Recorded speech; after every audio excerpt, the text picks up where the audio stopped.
కానీ second time కదా big బాస్కి వెళ్ళడం, అంతకుముందు ఫస్ట్ టైం వేరే లాంగ్వేజ్లో వెళ్ళొచ్చావు కదా. లేదు. కన్నడ ఇది చాలా మంది కన్ఫ్యూజ్ అయ్యారు. ఎవరు చెక్ చేసుకోరా మీ ఫ్యాక్ట్స్? జనాలు కూడా వేరే చెక్ లాంగ్వేజ్లో చేసుకోరా? హౌస్లోకి కన్నడలో సీజన్ 8 జరిగింది. సీజన్ 8 జరిగి ఇంకేంటి ఆ ఇల్లు కూల్చేస్తారు అనే టైంకి బిగ్ బాస్కి అండ్ బిగ్ బాస్ ఏ స్లాట్లో వస్తుందో దానికి నెక్స్ట్ ఆ స్లాట్లో ఏ ప్రోగ్రామ్ వస్తుందో మధ్యలో కొంచెం గ్యాప్ ఉంది.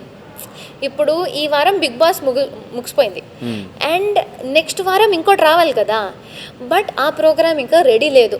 దానికి నెక్స్ట్ వారం వస్తుంది అనుకోండి. ఈ వన్ వీక్ ఏం చేస్తాము, ఫిల్ చేద్దామని ఆ బిగ్ బాస్ 8 తర్వాత ఏ ఇల్లు ఉందో మా సీరియల్ ఆర్టిస్ట్ అందరూ వచ్చేయండి బిగ్ బాస్ ఎలా ఉంటుందో మీకు చూపిస్తామని 6 రోజులకి మనల్ని తీసుకెళ్లారు. అవునా?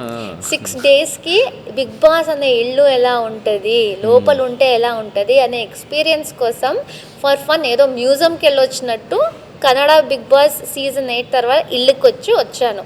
It was only for 6 days నేను. సో నాకు అసలు 6 days కదా, ఎలిమినేషన్ లేదు, నామినేషన్ లేదు, టాస్క్స్ ఫర్ ఫన్ ఎవ్రీడే ఒక ఆట ఆడించేవారు, గేమ్స్ ఆడుకోండి అని మాట్లాడుకునే వాళ్ళం అంతే. సో ఈ బిగ్ బాస్ ఎంత సీరియస్ ఉంటుందో అది మొత్తం లైక్ ఫన్ టైం, ఫ్రెండ్స్తో ఏదో ఎక్స్కర్షన్కి వెళ్ళినట్టు వెళ్ళొచ్చాము.